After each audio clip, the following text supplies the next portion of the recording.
That was awesome! Oh my gosh! Oh my gosh! Oh my gosh! Oh my gosh! Oh my gosh! Oh my gosh! Oh my gosh! Oh my And gosh! Oh Viola my gosh! Octavia Can did you a thing, believe they and did Stephen that thing Magnet with was Derpy? fabulous, And that thing with Moira and Bonbon? and And the doctor oh my was gosh! amazing! Oh my gosh! Oh my gosh! No way! Oh my gosh! Wait! This is a review. We need to Killjoy. calm down and actually analyze this episode.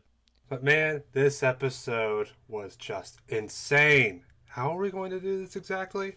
I don't know, NC, but we gotta do this, so we gotta start somewhere.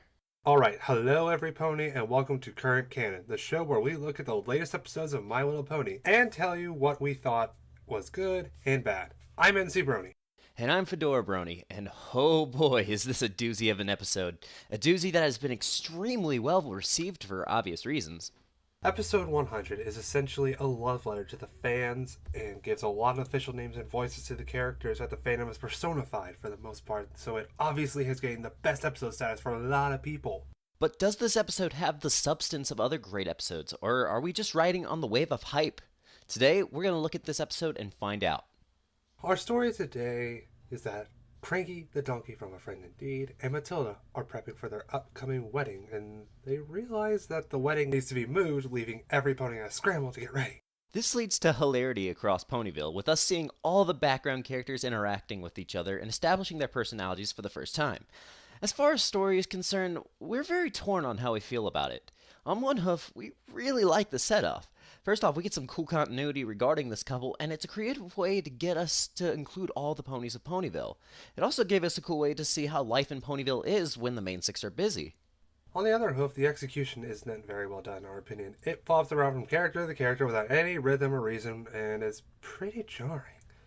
Biggest complaint is that we are so focused on cramming so many diverse characters in the story as much as possible that wedding doesn't really feel as urgent. We think that it's totally possible to fix this, but it wasn't. I think this would have been a better episode if structured differently. Instead of trying to fit all these characters into one single situation, make a short style episode where each individual character got their opportunity to shine. Instead, we are left with just trying to fit every pony into just one single story. As far as character goes, it's weird to say because there's so much there that we can talk about, yet not really much that we can talk about at the same time. Almost every background character gets their time to shine, and as a result we get a personality of all of them, which is pretty awesome. The downside is that each character doesn't get much development, mostly, again, due to the story structure. Like we said earlier, the episode wants to cram so much into the overall runtime that it loses strength as a whole. And that goes to the characters as well. It's more or less an episode of introduce this character, introduce that character, have a pony do a thing, move on to the next pony, and so on and so forth.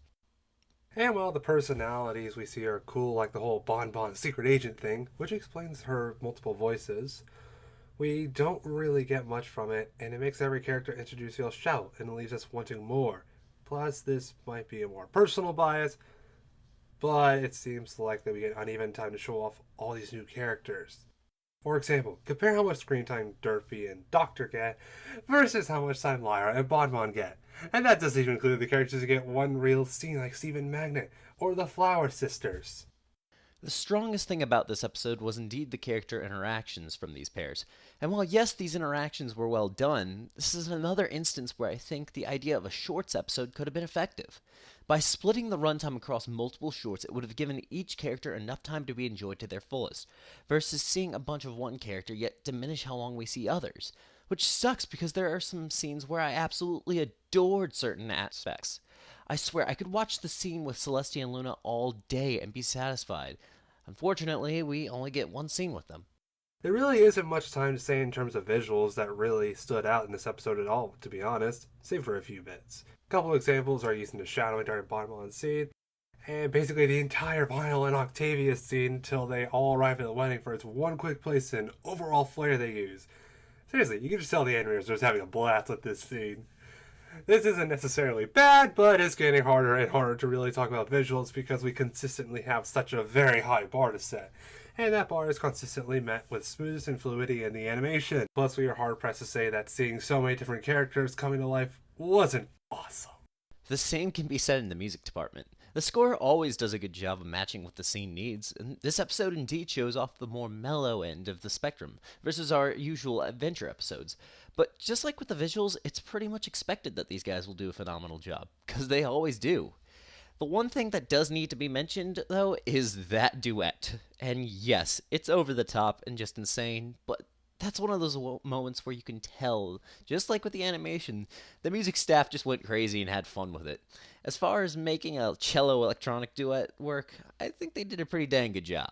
So, at the end of it all, what do we really have? A story with wonky structure and execution, characters that are hastily introduced with shallow personalities due to their brief time on screen, and presentation that does look as good as other episodes, but I mean, what's there to be expected? Altogether, if we look at this episode objectively, I would probably give it a 4 out of 10 if we looked at it in this objective light. However, this episode doesn't receive this rating from us because all the things we have to talk about doesn't really matter in this episode. First of all, about what this episode is truly meant to be is a love letter to us fans. The characters that aren't shown aren't deep because these characters don't need further development. We know who they are because we essentially foster their personalities, and while to the outsider it may seem pointless and shallow, to us fans it's seeing a character that we never thought we would ever get time to shine come to life. Second, this episode was definitely not meant to be taken seriously. I mean, come on, it's an episode where we have secret agents, sea monsters, a bugbear attack, magic stereo carts that somehow phase through walls, a toothless alligator having a monologue contemplating life as an alligator, and this one frame of animation. So I think it's safe to say that this wasn't meant to be an episode to be serious. So why spend all this time talking about these issues? To acknowledge that, yes, this episode is bad in plenty of ways, but overall, amazing despite all these flaws. And finally, look at the moral presented. It's given through Mayor's speech during the wedding ceremony and basically talks about how life is made rich and exciting, not just for the stars of your story, but everyone who plays a part. And there is a reason that this moral is so specific, because it's representative to the show. The staff makes the show, yes, but it wouldn't be where it is now without us, Brony, supporting it all throughout these years. It's like the staff were trying to end with a direct message to everyone who would watch this and love this show. That's why this episode's flaws don't really matter to us. Add all this up, and this episode becomes one of the most fun episodes to watch. Not the best by any means, but pure fun. Which is what seals the deal for us. With all of this taken into consideration, we give this episode a 9 out of 10 muffins for being one of the most enjoyable episodes to watch.